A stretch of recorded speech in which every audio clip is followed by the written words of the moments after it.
Have you ever wondered what really goes on behind the scenes at McLaren when a championship is on the line? Can a simple decision in a Friday practice session change a driver's destiny, and possibly his entire career? When a Formula One world champion like Nico Rosberg decides to break the silence and point directly to one of the most prestigious teams on the grid, the impact is no less. It was not a simple criticism, nor a passing opinion. What Rosberg made was a direct, well-constructed and strategically measured accusation that uncovered an uncomfortable reality within McLaren. In the context of the last race of the championship, the 2025 Abu Dhabi Grand Prix, his analysis exposed a narrative that went far beyond a specific error. It revealed a pattern of decisions that, together, make up what he considers unequal treatment of Oscar Piastri. Rosberg, with the authority that comes from having competed at the highest level and having experience from within the psychological games of a top team, did not hesitate to affirm that he had heard voices within the paddock that confirmed his suspicions. And that phrase, said in the middle of the Sky Sports broadcast, was not thrown into the air without intention. It was a dart, because it implies that it is not just your opinion, but a perception shared by other actors in the environment. That expression, bias, or inclination towards Norris, was repeated more than once, setting the tone for what was really at stake. It is not just about who has the best performance, but about who has the tacit support of the team in the defining moments. In this context, Rosberg does not limit himself to describing the facts, contextualizes them. He points out how McLaren, rather than managing its two drivers with iron fairness, appears to have allowed enthusiasm for the narrative of a homebred British champion to trump sporting logic. And this, according to Rosberg, is noticeable in the most important details. In strategy decisions, in the management of the media environment, in the distribution of resources, and in the way in which they communicate with the drivers under pressure. But perhaps the most disturbing thing about Rosberg's approach is not the accusation itself, but the type of treatment he describes. One that is not seen directly on the track, but rather filters through the cracks of the system. These are not blatant team orders like those seen in the 2000s. They are something more insidious, more modern, harder to prove, but just as effective. Because in a sport where the margins are thousands, it only takes one less practice session, an imperfect strategy, or a wrong word said at the wrong time to affect a driver's confidence. This first block of Rosberg's analysis, focused on the general criticism of the McLaren system, sets the tone for what will come later. This is not a whimsical criticism. It is a structured intervention that exposes how, in a team that aspires to be champion, poorly managed favoritism can be more destructive than any technical failure. And in the center of this storm, Oscar Piastri, one of the most promising talents on the grid, begins to look more like a victim than a protagonist. Everything exploded in a moment that, to many, could seem harmless. A simple FP1. A free training session. But in Formula One, every minute on the track counts. And when the title is at stake, every decision weighs tons. McLaren made a decision that changed the course of events in Abu Dhabi. To seat Oscar Piastri in the first free session to give his seat to the reserve driver Pato O'Ward. On paper, it was part of the mandatory testing program for rookie pilots.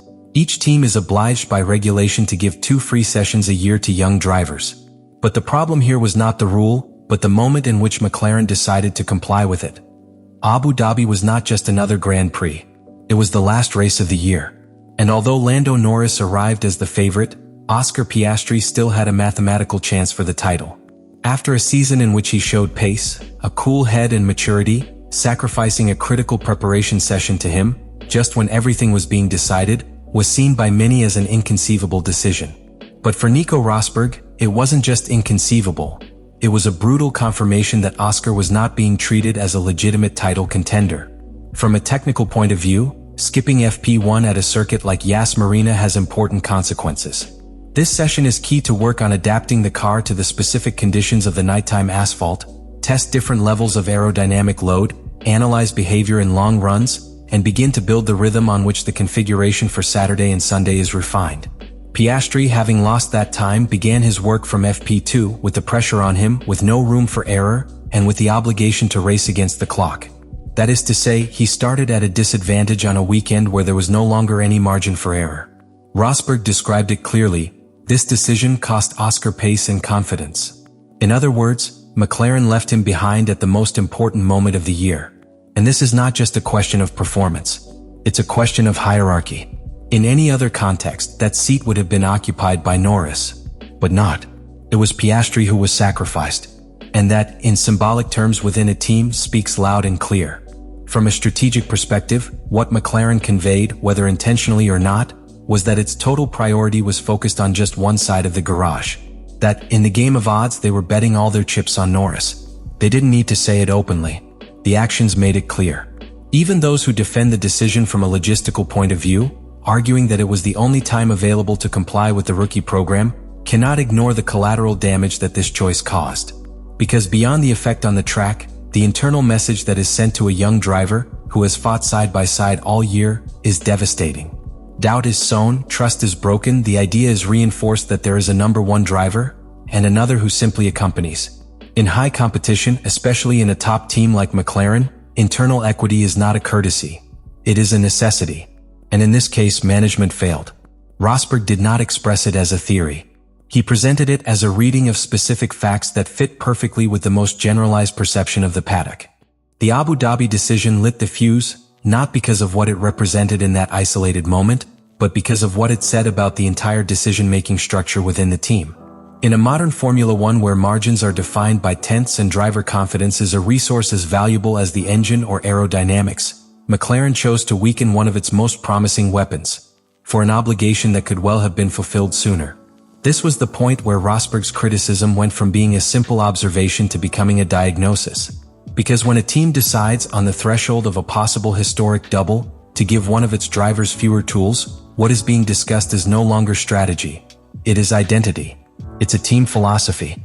And perhaps that is why this seemingly minor movement has become the heart of controversy. There are moments in Formula One where a single sentence can weigh more than an entire season. Phrases that are not only recorded in the transmission, but are tattooed in the emotional memory of the pilots. And when those words are perceived as empty, cold, or out of place, the damage goes beyond sports. That was exactly the case with Zak Brown's radio message addressed to Oscar Piastri after the 2025 Abu Dhabi Grand Prix. And what for some may have seemed like a gesture of institutional support, for Nico Rosberg it was an alarming display of emotional disconnection. A lack of empathy that revealed the true treatment that McLaren was giving to one of its two great talents. The race was over. Norris celebrated his title. McLaren secured the Constructors' Championship. It was a day of glory for the British team. But on the other side of the garage, Piastri was experiencing what was probably the most painful defeat of his short but brilliant career in Formula One. After leading a good part of the year, scoring victories, resisting pressure and keeping his options alive until the last date, the Australian driver saw everything slip away in his last breath. Not only was it left without a title, he didn't even finish runner-up.